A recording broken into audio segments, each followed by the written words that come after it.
तो हम लोग आयोनिक बॉन्ड में थे,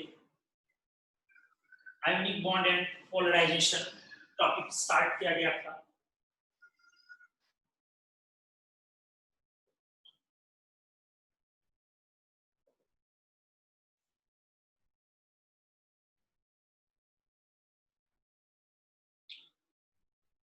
इसमें था कि हमने पिछले क्लास में कुछ डिस्कस किया है, थोड़ा बहुत डिस्कशन इसके पीछे हुआ है। पॉइंट जैसे एक दो बार लिख देते, एक दो पॉइंट हम, the ionic bond is non-directional because net electric field inside the crystal is zero, stabilized by lattice energy,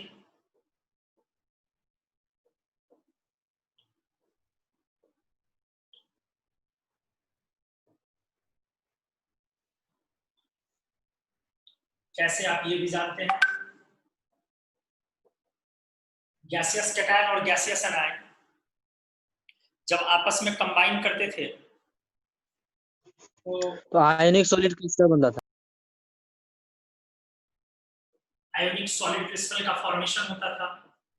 थोड़ा सा 5 मिनट लेंगे इसको रिवाइज करने में। और लैटिस एनर्जी रिलीज होती थी, यही लैटिस एनर्जी आयंस को बांधने में काम आता था। आयंस इसी लैटिस एनर्जी के थ्रू बंधा हुआ था। स्टेबलाइज्ड है लैटिस एनर्जी से। जैसे इसमें एग्जांपल भी हम लोग बहुत सारा किए थे, NaCl, FCC crystal structure, coordination number 6:6, CSCl का 8 होता है। एल्काइल मेटल क्लोराइड में हम लोग जाते हैं तो वो 6:6, लेकिन CSCl में 8 होता है। नेक्स्ट आइए और पॉइंट हम लोग लिखे थे, formation takes place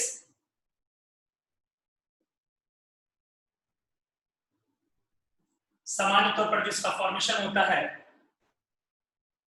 between metal and non metal generally, सामान्य तौर पे तो यही होता है ना जी। Yes sir, yes sir.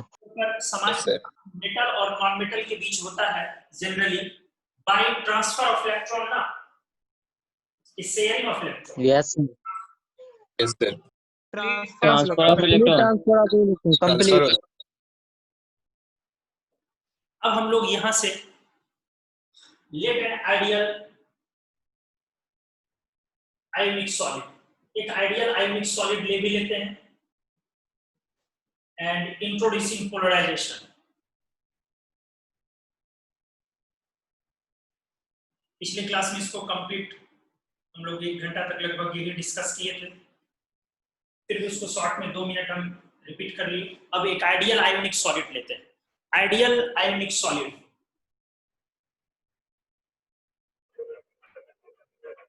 ये कैटायन छोटा है और एनायन बड़ा है। क्या डिफरेंस दिख रहा है ना साइज में?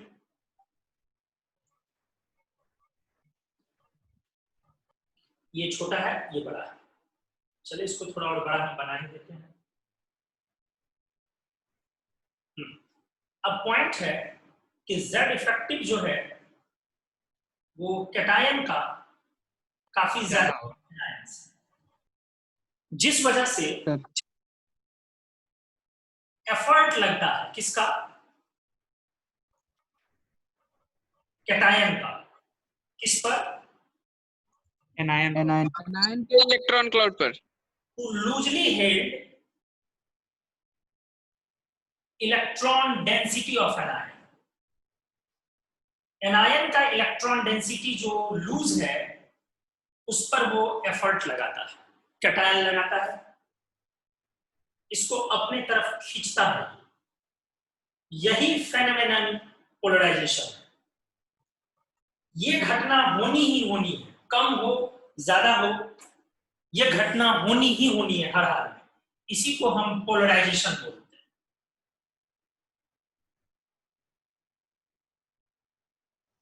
यही चीज कह रहा है आपका पोलराइजेशन। ये आपका कैटायन था आइडियल, ये एनायन था आइडियल, लेकिन अब जो कहानी हो गई है वो ये हो गई है कि इस शिफ्टिंग की वजह से इसका स्फेरिकल सिमेट्री बिगड़ जाएगा। इसको एक स्फेरिकल मतलब इसको आइडियल का मतलब यही हुआ, ideally they considered as 2 point charge, बताए थे ना? Yes, sir. 2 पॉइंट चार्जेस, और ये जो चार्ज है इसमें सिमेट्री है। कैसा सिमेट्री? स्फेरिकल या सिलिंड्रिकल? तो स्फेरिकल सिमेट्री। ये स्फेयर है, अनडिस्टॉर्टेड रेगुलर कैटायन, अनडिस्टॉर्टेड रेगुलर एनायन, ये दोनों बिना बिना किसी डिस्टॉर्शन के आइडियली एक रेगुलर स्फेयर है। लेकिन पोलराइजेशन की घटना हुई। पोलराइजेशन की घटना बहुत सिंपल सी घटना है, जो आप बोलते हैं संगत से गुण होता है, संगत से गुण जात। पोलराइजेशन हुआ ये बेसिकली कि हम लोग क्या करते हैं, किसी दूसरे को के साथ रहते हैं तो उसका ध्रुवीकरण करते हैं, मतलब उसको अपने जैसे बनाने की कोशिश जो है, दिस इज पोलराइजेशन। तो पोलराइजेशन की घटना हो रही है, ये अनायन के लूजली हेड इलेक्ट्रॉन डेंसिटी को अपने तरफ खींचने का प्रयास कर रहा है। एज अ रिजल्ट इलेक्ट्रॉन का स्फेरिकल सिमेट्री, इसका भी डिस्टॉर्ट होगा, उसका भी। अब ये क्या हो गया, ये देखिए,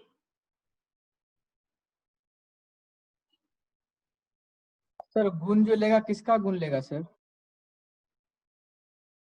ये दो न्यूक्लियस है, ये कैटायन है, ये एनायन है, और इलेक्ट्रॉन बीच में शिफ्ट कर रहा है। स्फेरिकल सिमेट्री डिस्टॉर्ट हुआ और इलेक्ट्रॉन ये देखिए बीच में शिफ्ट कर गया।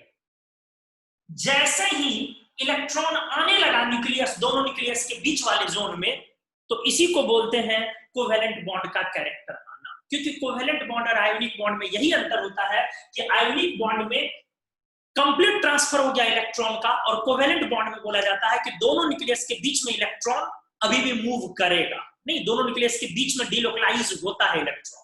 तो आप यहां लिखेंगे ऐसे एरो लगा के,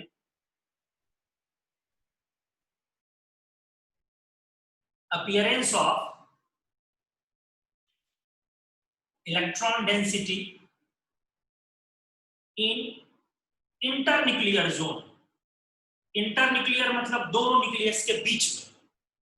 इलेक्ट्रॉन डेंसिटी आ गया दोनों न्यूक्लियस के बीच में, और दोनों न्यूक्लियस के बीच में इलेक्ट्रॉन डेंसिटी आने को बोलेंगे।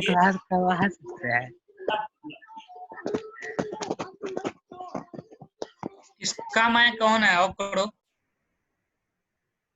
किसी को यहां तक में कोई डाउट हो तो पूछ लीजिए, देख लीजिए। सर यहाँ पे क्या लिखा है सर इधर? हाँ बोलिए बेटा। अट्रैक्शन ऑफ इलेक्ट्रॉन लिखा है sir. Appearance of sir let and ideal ionic solid के नीचे थोड़ा समझा दिया सर, डिस्कनेक्ट हुआ। Let an ideal ionic solid and introducing polarisation. एक आइडियल आयोनिक सॉलिड, ये आइडियल है। आइडियल का मतलब हुआ अनडिस्टॉर्टेड रेगुलर, लेकिन ऐसा जैसा आप सोच रहे हैं ऐसा होगा नहीं। इसके अंदर पोलराइजेशन होगा, ध्रुवीकरण होगा। इसका एफर्ट, प्रयास, क्योंकि इसका इलेक्ट्रॉन टाइप स्ट्रांगली हेल्ड है और इसका जेड इफेक्टिव ज्यादा है उससे, और एनायन का इलेक्ट्रॉन लूज होता, इसीलिए ये अपना एफर्ट लगाएगा और उसका इलेक्ट्रॉन समेट के अपने न्यूक्लियस की तरफ लाएगा। मतलब दोनों के न्यूक्लियस के बीच जोन में आ गया इलेक्ट्रॉन, और इसी बीच जोन में जैसे इलेक्ट्रॉन आया तो कोवेलेंट बॉन्ड का कैरेक्टर आया। क्योंकि कोवेलेंट बॉन्ड और आयनिक बॉन्ड में यही तो अंतर है कि कोवेलेंट बॉन्ड में बीच वाले एरिया में भी इलेक्ट्रॉन डेवलप होता है, बीच वाले एरिया में इलेक्ट्रॉन का डिलोकलाइजेशन होता है, जबकि आयनिक बॉन्ड में ऐसा नहीं होता। सर सारा मेटल में तो नहीं होगा ना सर? मेटल क्या आयोनिक कंपाउंड है ना, सारे आयोनिक कंपाउंड में ये घटना होगी, कम हो या ज्यादा हो सब में। सारे आयनिक कंपाउंड में जो कोवेलेंट का कैरेक्टर आएगा सारे में होगा, सारे में, सारे A to Z सारे आयोनिक कंपाउंड में मोर और लेस कम होगा या ज्यादा, आगे डिस्कस। देखिए 3 एरिया था, यहाँ पे जो हमारा बना हुआ था वो था आइडियल आयोनिक सॉलिड, बीच में एरो लगा के प्रोसेस था पोलराइजेशन, और यहाँ पर एक्चुअल जो मौजूद था वो है। तो ध्यान से देखिए, जो यहाँ पर आइडियल आयोनिक सॉलिड है, यहाँ पर आइडियली डिस्टॉर्टेड के अनडिस्टॉर्टेड स्फीयर्स हुआ। अनडिस्टॉर्टेड अनडिस्टॉर्टेड अनडिस्टॉर्टेड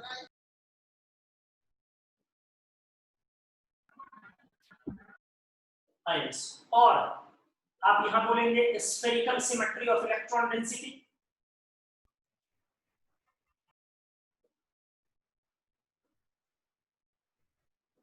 spherical symmetry of electron density.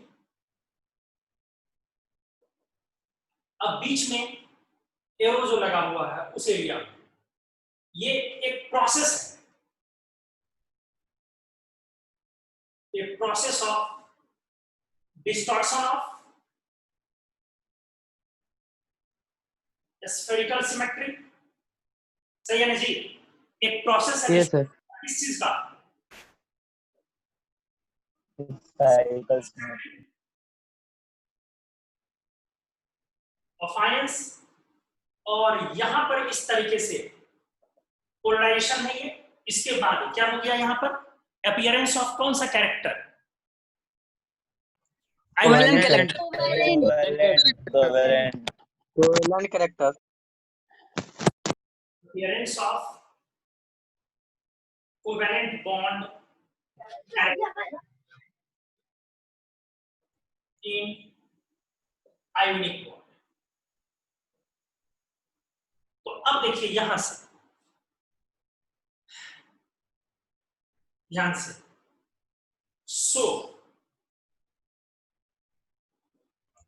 Metal non metal, एक मेटल और non metal combination,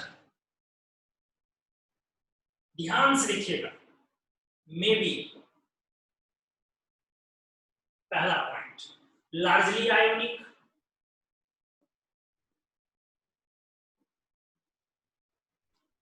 largely ionic का मतलब हुआ प्रीडोमिनेंटली आयोनिक। दूसरा, ध्यान से देखिएगा, दूसरा लेस आयोनिक, प्रीडोमिनेंटली कोवेलेंट। अच्छे से देखते जाइएगा, और कोवेलेंट। अब वही MX की बात हो रही है, ये मेटल नॉन मेटल का कॉम्बिनेशन है MX।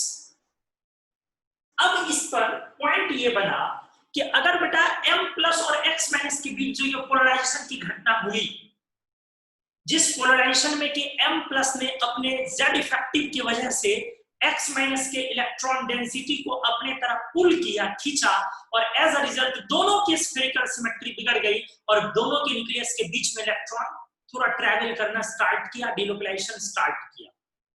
तो इस पोलराइजेशन घटना की वजह से अब कोवेलेंट कैरेक्टर अपीयर हुआ। अगर ये घटना बहुत कमजोर हुई तो कोवेलेंट कैरेक्टर का अमाउंट ज्यादा रहा होगा कि कम?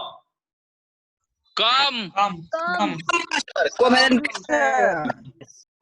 प्रीडोमिनेंटली होगा। Predominantly ionic. तो ऐसे सिचुएशन में वो मेटल नॉन मेटल का ही कॉम्बिनेशन लार्जली आयोनिक रहेगा, प्रीडोमिनेंटली आयोनिक बोले उसको, कि वो आयोनिक है बेसिकली, जबकि वो कॉम्बिनेशन मेटल नॉन मेटल है, उसको होना भी चाहिए आयोनिक, कोई बड़ी बात नहीं। लेकिन इसमें अब क्या बोलेंगे? केस ऑफ लो पोलराइजेशन की हाई पोलराइजेशन? लो पोलराइजेशन सर, लो पोलराइजेशन होगा सर। अब आइए लेस, अगर वो बहुत आयोनिक कम है, मतलब उसमें कोवेलेंट बॉन्ड का कैरेक्टर बहुत ज्यादा आ गया, तो अब उसको हम आयोनिक के बजाय प्रीडोमिनेंटली कोवेलेंट बोलेंगे। आयोनिक काफी कम हो गया, अब वो प्रीडोमिनेंटली कोवेलेंट हो गया, मतलब उसमें कोवेलेंट कैरेक्टर बहुत बढ़ गया है। किसके वजह से? Polarisation, high polarisation sir, due to high polarisation. Case of moderately high polarisation.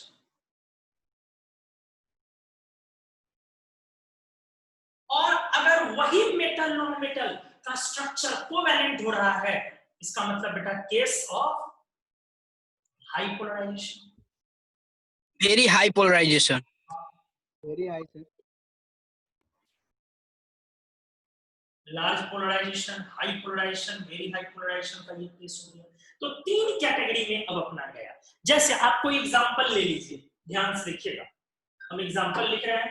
मान ले बेटा NaCl, वो इसका एग्जांपल होगा, लार्जली आयोनिक। Ionic sir. मान लो Yes, sir. हाँ, मान लो एग्जांपल CaF2 काफी ज्यादा आयोनिक है, वगैरह वगैरह। आप लेस आयोनिक में जाइए जो थोड़ा प्रीडोमिनेंटली कोवेलेंट है, एग्जांपल ले लो LiC, lithium chloride, lithium chloride, lithium bromide, lithium iodide. Good, lithium iodide, ZnCl2 वगैरह वगैरह। अब जो कोवेलेंट हो जाए मेटल नॉन मेटल, आप पढ़े ही हैं, याद है, BeCl2, AlX3 AlX3 AlCl3 SnCl4 वगैरह वगैरह। तो अब आप थोड़ा सा क्लियर हुए होंगे इस चीज में कि इस तरीके से एक रूल बोला गया, फ्रेजल्स रूल बोला जाता है कि कोई भी आयोनिक बॉन्ड इस तरीके से प्योरली 100% आयोनिक नहीं होता। कोई बड़ी बात नहीं है, बहुत सिंपल रूल, कोई रूल नहीं है, वो इसी का कंक्लूजन है। एक्चुअली 100% आयोनिक कैसे हो सकता है? आप देख रहे हैं कि लार्जली आयोनिक है, अभी भी कुछ ना कुछ कोवेलेंट बॉन्ड का कैरेक्टर होगा, कितना भी आप ले लीजिए आयोनिक, तब भी कुछ ना कुछ कोवेलेंट बॉन्ड का कैरेक्टर होगा। तो कोई भी आयोनिक बॉन्ड इस तरीके से प्योरली 100% आयोनिक नहीं हो सकता है, कुछ ना कुछ कोवेलेंट बॉन्ड का उसमें कैरेक्टर होगा। और appearance of covalent character in ionic bond is just due to appearance of involvement of polarisation. किन्हीं को डाउट है इस पेज में तो पूछिए, फिर हम आगे बढ़ते हैं। जी सर, प्योरली कोवैलेंट हो सकता है? वो भी नहीं होता, वो भी नहीं होता। जैसे H2 लो, वो भी नहीं हो सकता प्योरली कोवेलेंट, वहां भी 2% जाके आयोनिक बॉन्ड का कैरेक्टर हो जाता है H2। हर जगह अलग अलग रीजन होते हैं, वहां पोलराइजेशन नहीं लग सकता, पोलराइजेशन तो आयोनिक बॉन्ड में लगेगा। चलिए आगे हम लोग करते हैं। इस तरीके से पोलराइजेशन जो है वो ionic compound, so called ionic compound, metal non metal के कॉम्बिनेशन में से स्टार्ट होता है। और इस प्रोसेस में कैटायन और एनायन दोनों की भागीदारी है। कैटायन का प्रयास क्या कि वो एनायन के इलेक्ट्रॉन को डिस्टॉर्ट कर सके, अपने तरफ उसके इलेक्ट्रॉन डेंसिटी को खींच सके, उसके स्फेरिकल सिमेट्री को बिगाड़ सके। और कैटायन के प्रयास के साथ एनायन की योग्यता कि उसमें भी बिगड़ने की क्षमता हो, तब ये जाकर के पोलराइजेशन इफेक्टिवली काम करेगा। मतलब सिर्फ कैटायन के बस की बात नहीं है कि पोलराइजेशन करवा ले, सिर्फ एनायन की बस की बात नहीं है कि हम बिगाड़ना चाहे और आप बिगड़ गए। तो इसमें दोनों का इंपॉर्टेंट रोल होगा, कैटायन का भी और एनायन का। आइए अब इस बात पर हम लोग डिस्कशन करें।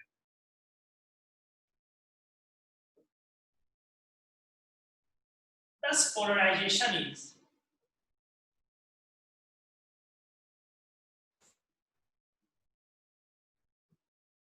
combined effect of effort of cation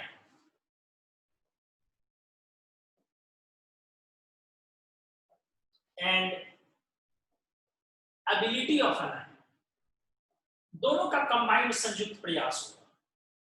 देखा जाए पोलराइजेशन की जो घटना हुई,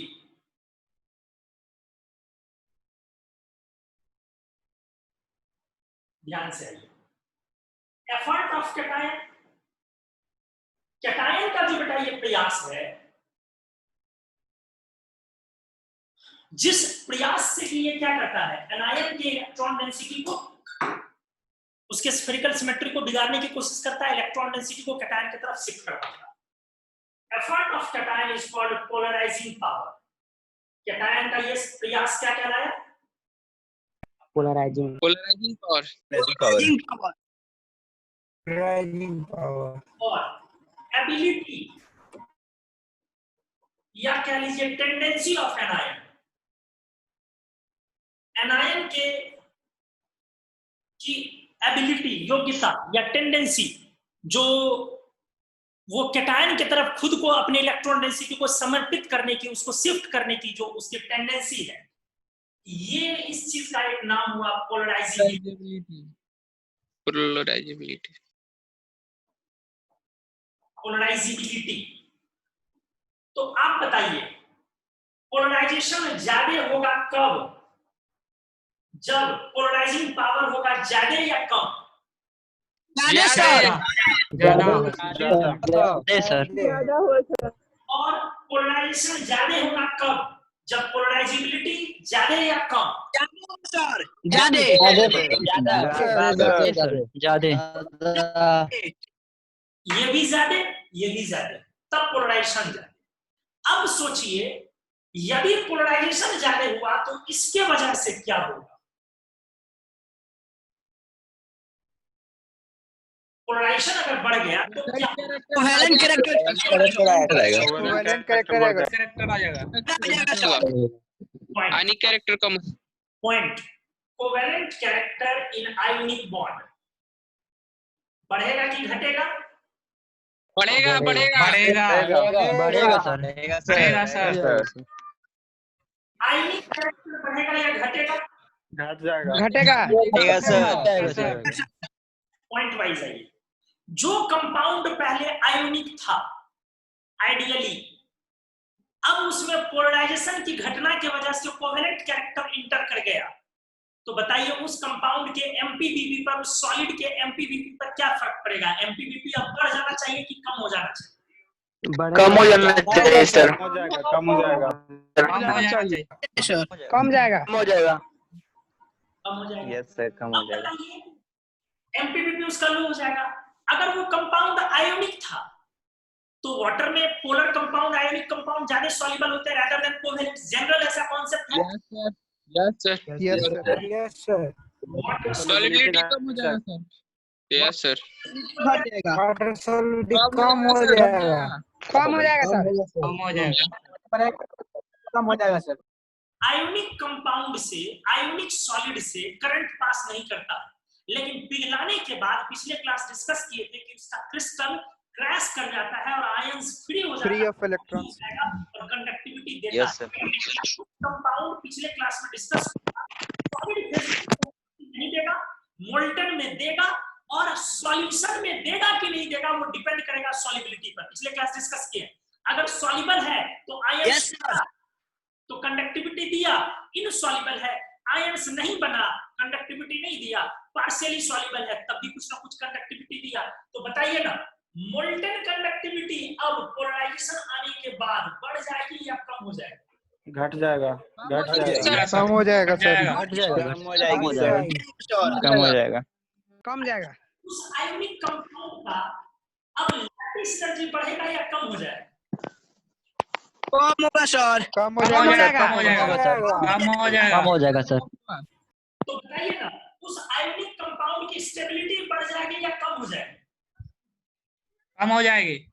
कम हो जाएगी सर। कम हो जाएगी सर। ये बताइए ना, उस आयोनिक कंपाउंड का हार्डनेस अब ज्यादा हो जाएगा या कम हो जाएगा? कम जाएगा। कम होगा सर। कम हो जाएगा सर। कम होगा सर। बहुत सारी चीजें हैं जो प्रभावित होंगी। कहने का मतलब, ध्यान से सुनिए, कहने का मतलब ये है कि पोलराइजेशन आयोनिक कॉन्सेप्ट को, आयोनिक बॉन्ड के कॉन्सेप्ट को शुद्धिकरण करता है, आयोनिक बॉन्ड के कॉन्सेप्ट को रेक्टिफाई करता है, फिर से उसका रेक्टिफिकेशन करता है, उसका शुद्धिकरण करता है, उसको फिल्टर करता है कॉन्सेप्ट को कि कहां पर क्या लगेगा, ज्यादा या कम, बैलेंस करता है उसकी चीजों को। आप लैटिस एनर्जी में अंधाधुंध पढ़ते गए, लैटिस एनर्जी बढ़ेगा तो एमपीबीपी बढ़ेगा। आप ऐसा पढ़े हैं कि लैटिस एनर्जी आराम से सोचिए, लैटिस एनर्जी बढ़ने से एमपीबीपी बढ़ेगा। आप पढ़े, ध्यान से सुनिएगा मेरी बात को। आप पढ़े लैटिस एनर्जी बढ़ेगा, और लैटिस एनर्जी बढ़ता कब है? जब चार्ज ज्यादा हो, याद है? इफेक्टिव। अब ये बढ़ने से एमपीबीपी बेटा बढ़ेगा। आप पढ़े? Yes sir. Yes sir. Yes sir. Yes sir. Polarisation बढ़ेगा। अगर पोलराइजेशन बढ़ा तो पोलराइजेशन बढ़ने से एमपीबीपी अभी आप क्या पढ़े, बढ़ेगा कि घटेगा? कम होगा। अब जरा सोचिए ध्यान से एक लाइन को बस अब सीखना। पोलराइजेशन है क्या? के द्वारा किया गया प्रयास नहीं ना पोलराइजेशन है, कैटायन के द्वारा किया गया प्रयास एनायन को दिखाने के लिए। ऐसा करने के लिए कैटायन पर चार्ज ज्यादा चाहिए या कम? ज्यादा ज्यादा चाहिए सर। ज्यादा होगा ज्यादा सर ज्यादा ज्यादा से ज्यादा ज्यादा इलेक्ट्रिक ज्यादा होना चाहिए तो चार्ज ज्यादा चाहिए, और ऐसा करने के लिए एनायन पर ज्यादा चार्ज चाहिए या कम? सोच के कम चाहिए, कम। बराबर एनायन चाहिए की सर, भी ज्यादा बराबर चाहिए। चाहिए सर, नहीं, बराबर चाहिए सर, तब ना सर बीच में रखेगा। चाहिए सर, तब ना बीच में पुल रखेगा सर। ज्यादा सर चाहिए। बराबर रहेगा तब ना बीच में रखेगा सर, चाहिए कंफर्टेबल तब ना कोवेलेंट कैरेक्टर आएगा। चाहिए या कम? मतलब जैसे कैटायन पर ज्यादा पॉजिटिव चार्ज होने से उसका जेड इफेक्टिव बढ़ेगा और उसका प्रयास और बढ़ेगा, पोलराइजेशन बढ़ेगा। तो एनायन का इलेक्ट्रॉन लूज होने से पोलराइजेशन होता है, इलेक्ट्रॉन एनायन का या फिर इलेक्ट्रॉन स्ट्रांगली हेल्ड होने से पोलराइजेशन ज्यादा हो? लूज होने से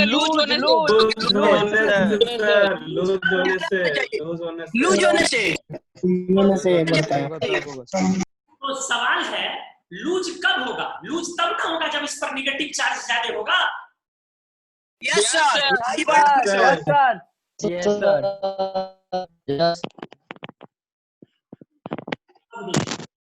अब कंफ्यूजन, अगर 2-3 एग्जांपल लीजिए, तीनों में प्रोडक्ट ऑफ चार्ज बढ़ रहा है तो लैटिस बढ़ेगा, तो लैटिस एनर्जी बोलेगा, एमपीपीपी बढ़ेगा।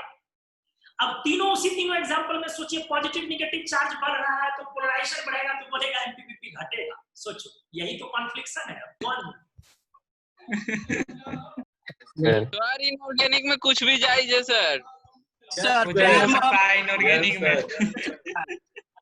इसको पहले समझ में आया क्या कॉन्फ्लिक्शन आया, कहां पर है सर कंफ्यूजन? Yes sir. अब इसी को बैलेंस करना है कि ये पॉजिटिव चार्ज बढ़ते जाएगा तो सर लैटिस एनर्जी भी बढ़ेगा, सर एमपीपीपी बढ़ेगा, सर हार्डनेस बढ़ेगा, सर स्टेबिलिटी बढ़ेगी। लेकिन सर पॉजिटिव चार्ज और नेगेटिव चार्ज बढ़ते जाने से सर पोलराइजेशन बढ़ेगा, कोवेलेंट कैरेक्टर बढ़ेगा, सर आयनिक बॉन्ड कैरेक्टर घटेगा, सर स्टेबिलिटी कम हो जाएगी, सर हार्डनेस कम हो जाएगी, सर एमपीपीपी कम हो जाएगा, क्योंकि अब कोवेलेंट कैरेक्टर उसमें आने लगा। अब इसी को करना है बैलेंस, ठीक उसी तरीके से जिस तरीके से बोला जाता है बेटा दूध पियो, दूध पीने से हड्डियां विटामिन बॉडी में होता है, और थोड़ी देर बाद कह रे इतना दूध क्यों पीते हो, पेट खराब हो जाएगा, डायरिया हो जाएगा। तो एक संतुलन चाहिए, बैलेंस चाहिए। जो चीजें फायदा कर रही है वही चीज नुकसान कर रहा है, तो उसका एक बैलेंस आपको समझ में आता है कि इतना के बाद ये नुकसान कर सकता है। वही पोलराइजेशन और लैटिस एनर्जी का आमना सामना होने वाला है। फैक्टर्स जो उसको प्रभावित कर रहे हैं इन दोनों को वो सेम है, वो फैक्टर बढ़ेगा तो दोनों बढ़ेगा, लेकिन कब तक बढ़ेगा तो ये भारी रहेगा, कब तक बढ़ेगा तो ये भारी होने लगेगा। अब इन्हीं चीजों को हम लोगों को आगे बैलेंस करने सीखना है। तो आयनिक बॉन्ड का कॉन्सेप्ट केमिकल बॉन्डिंग में जितना पढ़ना था उतना हम पढ़ा दिए, पोलराइजेशन का कॉन्सेप्ट केमिकल बॉन्डिंग में जितना पढ़ना था उतना पढ़ा दिए, लेकिन अब इसको हम एस ब्लॉक पी ब्लॉक में लेके चलेंगे। अब इसी चीज को हम एस ब्लॉक और पी ब्लॉक में लेकर के चलेंगे, क्योंकि इसके एप्लीकेशंस जो है वो एस और पी ब्लॉक में पढ़ने ऐसा है। तो आइए एप्लीकेशंस की ओर बढ़ते हैं, आयनिक बॉन्ड और पोलराइजेशन के एप्लीकेशंस की ओर। एस ब्लॉक और पी ब्लॉक को डील करते हैं, मतलब फिर कुछ क्लास के लिए केमिकल बॉन्डिंग को रोकते हैं और एस और पी ब्लॉक की तरफ मूव करते हैं, जैसा हर टॉपिक में हम लोग करते हैं।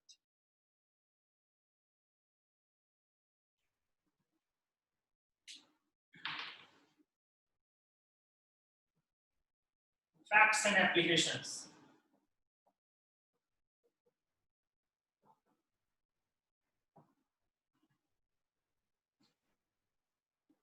S, P, D and F block. अब सारे ब्लॉक में एप्लीकेशंस के लिए हम लोग आते हैं। चलिए पॉइंट वाइज डिस्कस करते हैं। सबसे पहला एप्लीकेशन लाते हैं पोलराइजिंग पावर, वहीं से शुरू करते हैं। कैटायन के लिए ये चीजें लागू होती है, कैटायन का एफर्ट है। Yes sir. Yes sir. Effort of cation towards anion electron density, यही चीज है ना? Yes sir. Yes sir. Yes sir. बताइए पॉजिटिव चार्ज ज्यादा होने से ज्यादा या कम? ज्यादा ज्यादा ज्यादा होगा सर। कैटायन का साइज कैसा चाहिए ज्यादा पोलराइजेशन के लिए? ज्यादा कम चाहिए? सर। छोटा सर। छोटा छोटा चाहिए जितना छोटा होगा उतना ही न्यूक्लियस एनायन के इलेक्ट्रॉन डेंसिटी के करीब होगा। कैटायन जितना बड़ा होगा, कैटायन का न्यूक्लियस एनायन के इलेक्ट्रॉन डेंसिटी के से उतना दूर होते जाएगा। अंदर में सील्डिंग कैसी चाहिए उस कैटायन के अंदर? स्ट्रॉन्ग सील्डिंग चाहिए या पुअर सील्डिंग चाहिए?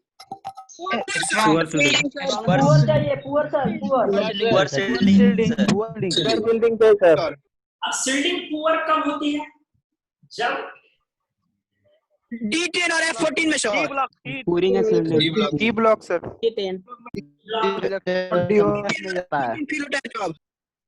N-1 D10 N-2 F14। D14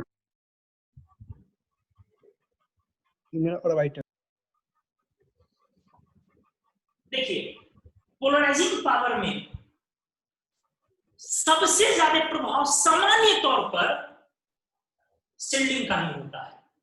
सबसे ज्यादा प्रभाव सामान्य तौर पर सील्डिंग का प्रभाव बहुत ज्यादा होता है। फिर चार्ज का लेते हैं प्रभाव हम लोग। ऐसा कोई रूल नहीं है, सामान्य तौर पे बोलते हैं क्योंकि हम लोगों को छोटे छोटे एग्जांपल्स डील करने होते हैं, तो उसको ऐसा लगाने से करने से थोड़ा सा रिलेटिवली इजी समझ में आएगा, लगेगा कि हम जल्दी गेन कर रहे हैं।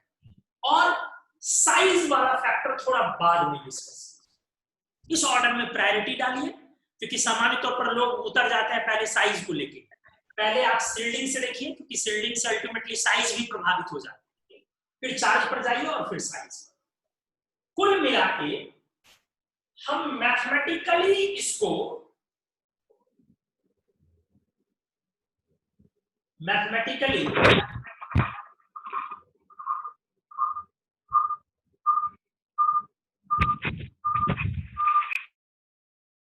mathematically polarizing power